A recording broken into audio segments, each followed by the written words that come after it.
लगातारको वर्षापछि आएको बाढी पहिरोबाट मुलुकभर ठूलो मात्रामा धनजनको क्षति, मृतकका परिवारलाई राहत र घाइतेको निशुल्क उपचार गर्ने सरकारको निर्णय। बेमौसमी वर्षाका कारण विभिन्न 19 जिल्लाका किसानलाई मार, 6 महिनादेखिको मेहनतमा बाढी पसेर एक दिनमा सखाप, तत्काललाई 20,000 सम्म दिने सरकारको निर्णय। र राष्ट्र बैंकले ब्याजदर नियन्त्रणका लागि हस्तक्षेप गरेसँगै शेयर बजारमा 60 अङ्कमाथिको हरियाली, कारोबार रकम र शेयर संख्यामा भने उल्लेख्य कमी।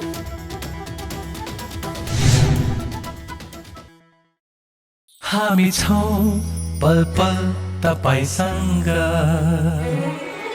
हिमाल पहाड तराईसँग, साथ छ हाम्रो बढ्ने कदमलाई, सलाम छ ती पोरखी हातहरूलाई, जिन्दगी सजाइदिन्छौँ हामी, हर सासको साथी बन्छौँ हामी, सुरक्षा अनि समृद्धि प्राण छ हाम्रो।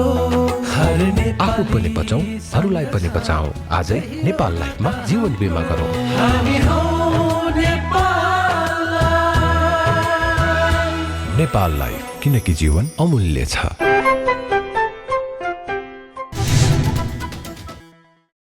नमस्कार, कारोबार समाचारमा स्वागत छ। अब समाचार विस्तारमा। सरकारले वर्षाका कारण आएको बाढी पहिरोमा परि मृत्यु भएका परिवारलाई राहत उपलब्ध गराउने निर्णय गरेको छ। मन्त्री परिषदको बुधबार बसेको बैठकले विपदमा परेका परिवारलाई राहत र क्षतिपूर्ति दिने निर्णय गरेको हो। बैठकले बाढी पहिरोबाट 1 जना गुमाएका परिवारलाई 2 लाख र 2 जना वा त्यसभन्दा बढी गुमाएका परिवारलाई थप 1 लाख उपलब्ध गराउने निर्णय गरेको सरकारका प्रवक्ता एवं सञ्चार तथा सूचना प्रविधि मन्त्री ज्ञानेन्द्र बहादुर कार्कीले जानकारी दिनुभयो। यस्तै उहाँले विपदबाट घर बहाल, आवास, खाद्यान्न, बाली तथा जग्गा, पसल व्यवसाय समेत नष्ट भई तत्काल गुजाराका लागि खाद्यान्न समेत नभएका वा दुवै अवस्थाका पीडित परिवारलाई प्रति व्यक्ति 5 जनासम्म सदस्य भएको परिवार भए 15,000 र 5 जना भन्दा बढी सदस्य भएका परिवारलाई 20,000 को दरले तत्काल नगद उपलब्ध गराउने निर्णय भएको पनि जानकारी दिनुभयो। उहाँले बाढी पहिरोबाट घाइतेको सम्पूर्ण औषधि उपचारको व्यवस्था सरकारले गर्ने पनि बताउनुभयो।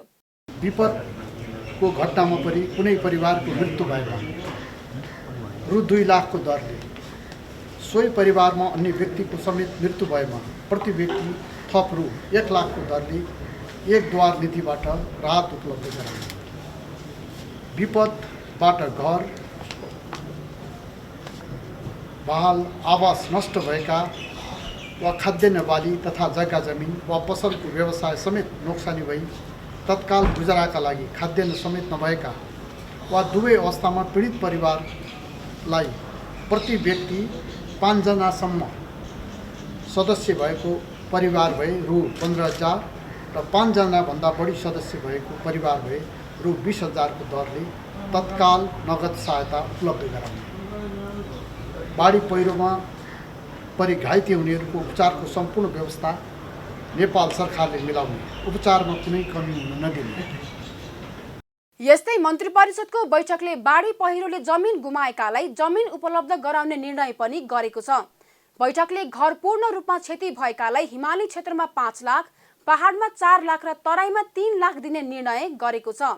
साथै बैठकले राज्यका सबै संयन्त्र प्रयोग गरेर राहत तथा उद्धारलाई प्रभावकारी बनाउने निर्णय तथा अवरुद्ध सडक, विद्युत र सञ्चारलाई पुनः सञ्चालनमा ल्याउने निर्णय समेत गरेको गृहमन्त्री बालकृष्ण खाँडले बताउनुभयो। जहाँ चाहिने बाढीले भत्काएको छ या पहिरोले चाहिने भत्किएको छ ती ठाउँहरूमा पुनर्निर्माण गर्न सक्ने सम्भावना नभइसकेपछि नयाँ जमिन खोजी गरेर नयाँ ठाउँमा पुनर्निर्माण गरिने छ। त्यसमा चाहिने अब हिमालय क्षेत्रमा सरकारले एक घर पुनर्निर्माणका लागि निजी आवास निर्माणलाई 5 लाख रुपियाँ दिन्छ, पहाडमा 4 लाख दिन्छ र तराईमा 3 लाख रुपियाँ दिन्छ। र यदि त्यहाँ जमिन छैन सम्बन्धित व्यक्तिलाई भने जमिन खरिद गर्नका लागि पनि 3 लाख रुपियाँ उपलब्ध गराइन्छ। र यदि जमिन उपलब्ध गराउन सकिएन या किन्न सकिएन भने सरकारले नै सामूहिक रूपमा चाहिँ आवास पनि निर्माण गर्छ। हाल भारतको बिहार र उत्तर प्रदेश आसपास रहेका न्यून चापिय प्रणाली र पश्चिमी वायु प्रणालीको संयुक्त प्रभावले नेपालमा विगत 4 दिनदेखि बदली र वर्षा भइरहेको छ। जसका कारण सुदूरपश्चिम प्रदेश लगायतका मुलुकका विभिन्न क्षेत्रमा परेको भारी वर्षापछि आएको बाढी पहिरो र डुबानमा परेर 19 वटा जिल्लाका 52 जनाले ज्यान गुमाएका छन् भने विभिन्न जिल्लामा 31 जना बेपत्ता भएका छन्। गृह मन्त्रालयका अनुसार मृत्यु हुनेमा सबैभन्दा बढी इलाममा 11 र डोटीमा 9 जना छन्। पहिरोमा परेर सबैभन्दा बढी बझाङमा 23 जना बेपत्ता भएका छन्। विभिन्न जिल्लामा अहिलेसम्म 23 जना घाइते भएका छन्। असोज 31 गतेदेखि मुलुकका विभिन्न क्षेत्रमा पानी पर्ने प्रणाली सक्रिय भएको थियो। यो क्रम आज पनि जारी छ।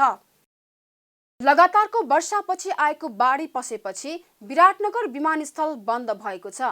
बाढी पसेपछि विमानस्थल क्षेत्र डुबानमा परेको छ। विमानस्थलको गेटदेखि विमान पार्किङ क्षेत्र, धावन मार्ग लगायतका सम्पूर्ण स्थान जलमग्न भएको छ। विमानस्थल क्षेत्र डुबानमा परेसँगै काठमाडौँ विराटनगर हवाई उडान प्रभावित भएको त्रिभुवन अन्तर्राष्ट्रिय विमानस्थलले जनाएको छ।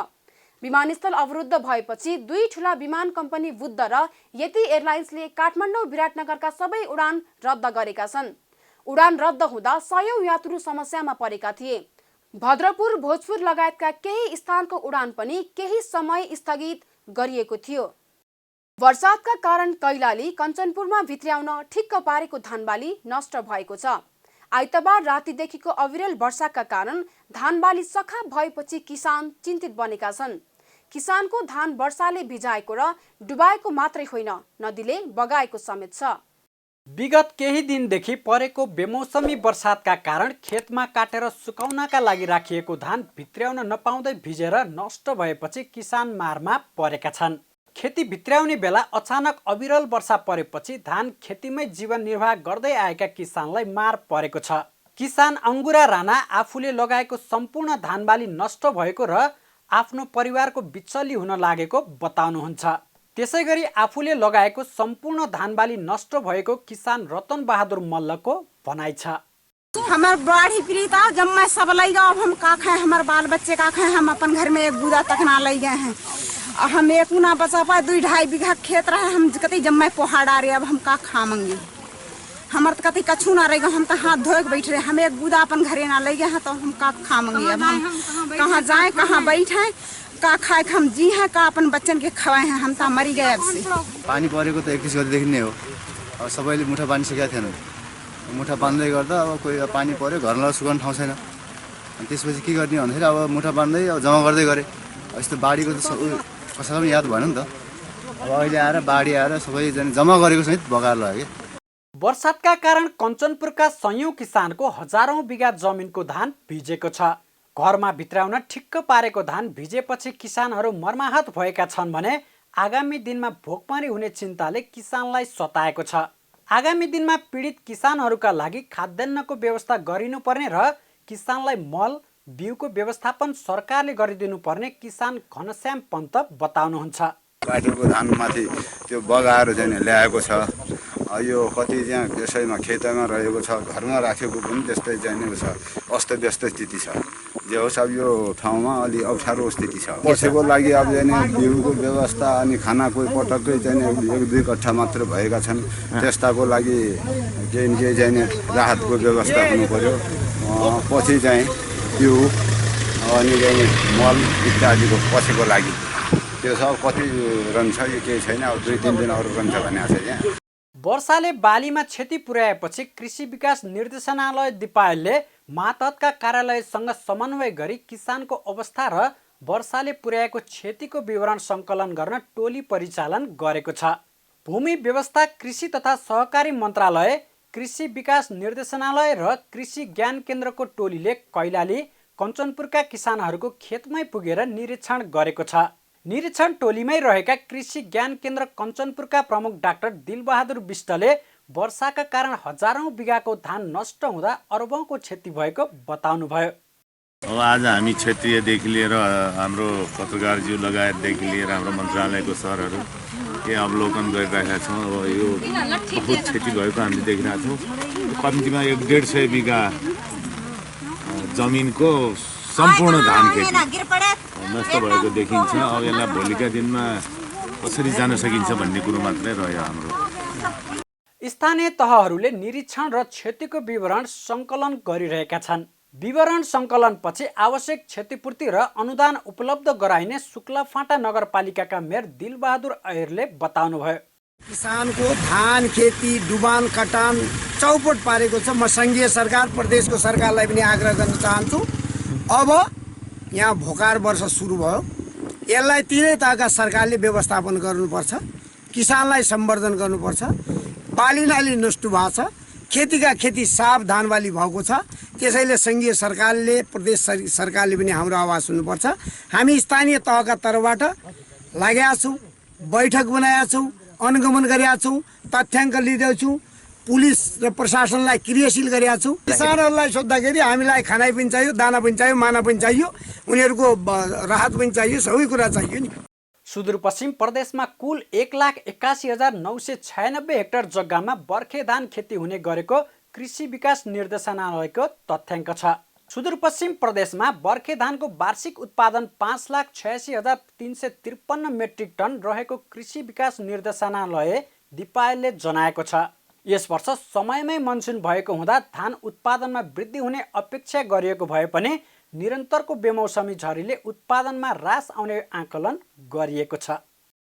गत वर्षको तुलनामा यस वर्षको दशैंमा खसीबोका कम बिक्री भएसँगै व्यापारीहरू बाँकी रहेका खसीबोका गाउँ फर्काउन थालेका छन्। दशैंमा काठमाडौँ उपत्यकाबाट सर्वसाधारणहरू गाउँ फर्किएपछि खसीबोका बजारमा गत वर्षको झैं बिक्री वितरण नहुँदा बिक्री गर्न बाँकी रहेका खसीबोकाहरूलाई व्यापारीहरूले गाउँ फर्काउन थालेका हुन्।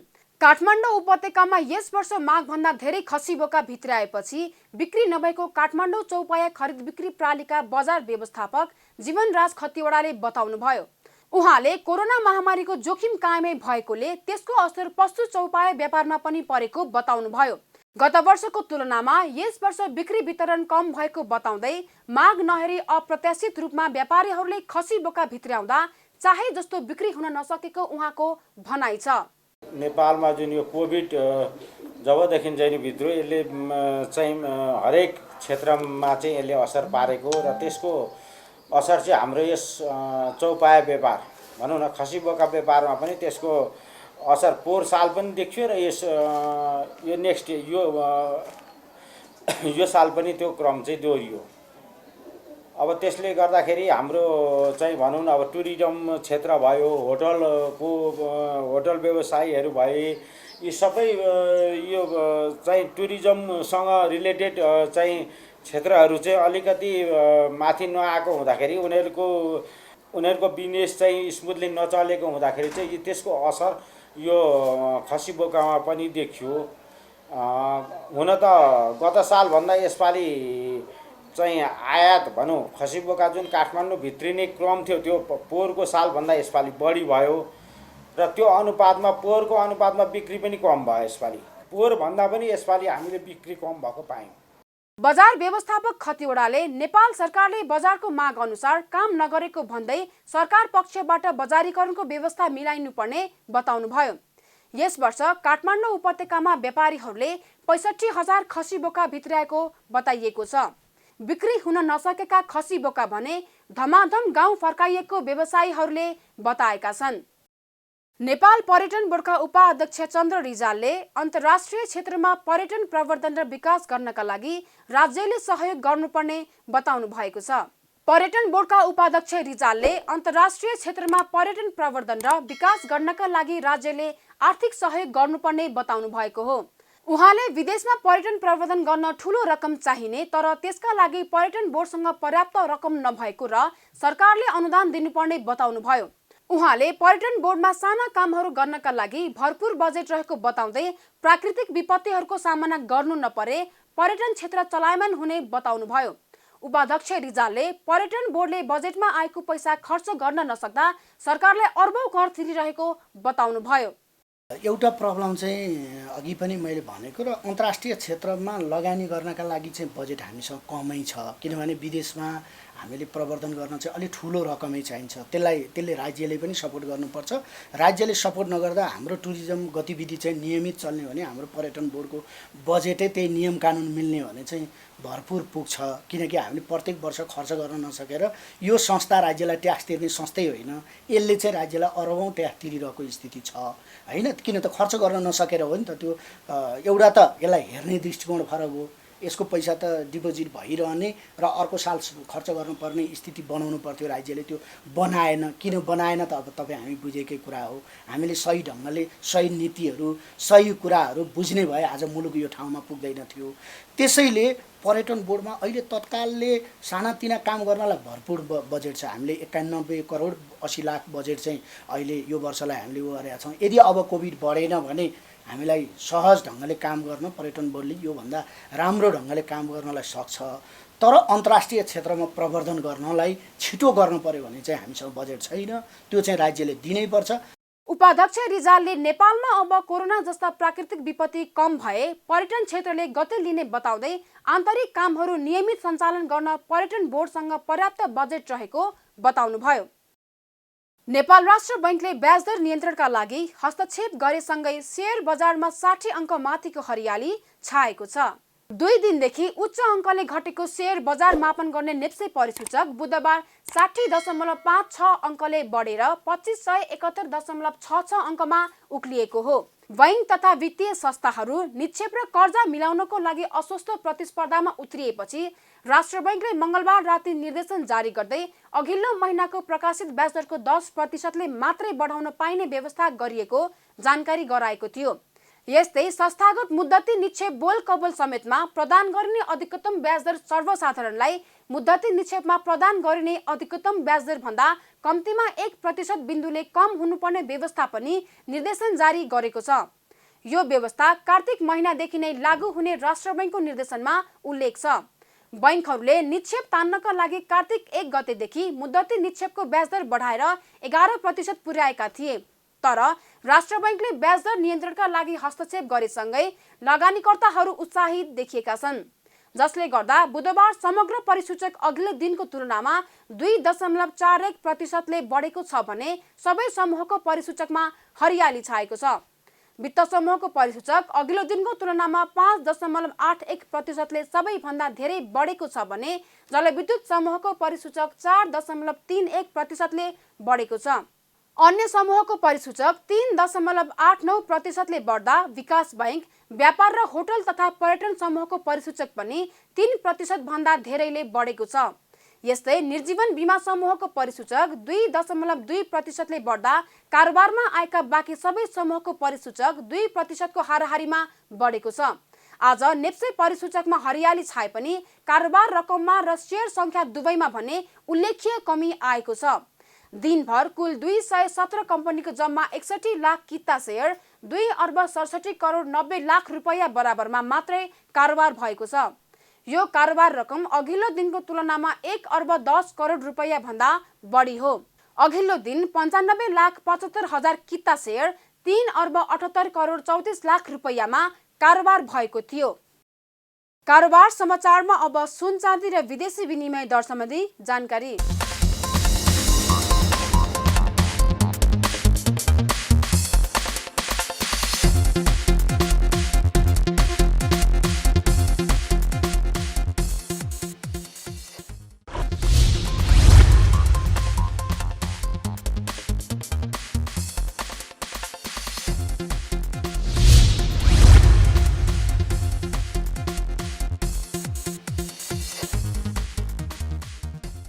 विदा हुनु अघि अहिलेसम्मका प्रमुख समाचार फेरि एकपटक। लगातारको वर्षापछि आएको बाढी पहिरोबाट मुलुकभर ठूलो मात्रामा धनजनको क्षति, मृतकका परिवारलाई राहत र घाइतेको निशुल्क उपचार गर्ने सरकारको निर्णय। बेमौसमी वर्षाका कारण विभिन्न 19 जिल्लाका किसानलाई मार, 6 महिनादेखिको मेहनतमा बाढी पसेर एक दिनमा सखाप, तत्काललाई 20,000 सम्म दिने सरकारको निर्णय। र राष्ट्र बैंकले ब्याज दर नियन्त्रणका लागि हस्तक्षेप गरेसँगै शेयर बजारमा 60 अङ्क माथिको हरियाली, कारोबार रकम र शेयर संख्यामा भने उल्लेख्य कमी।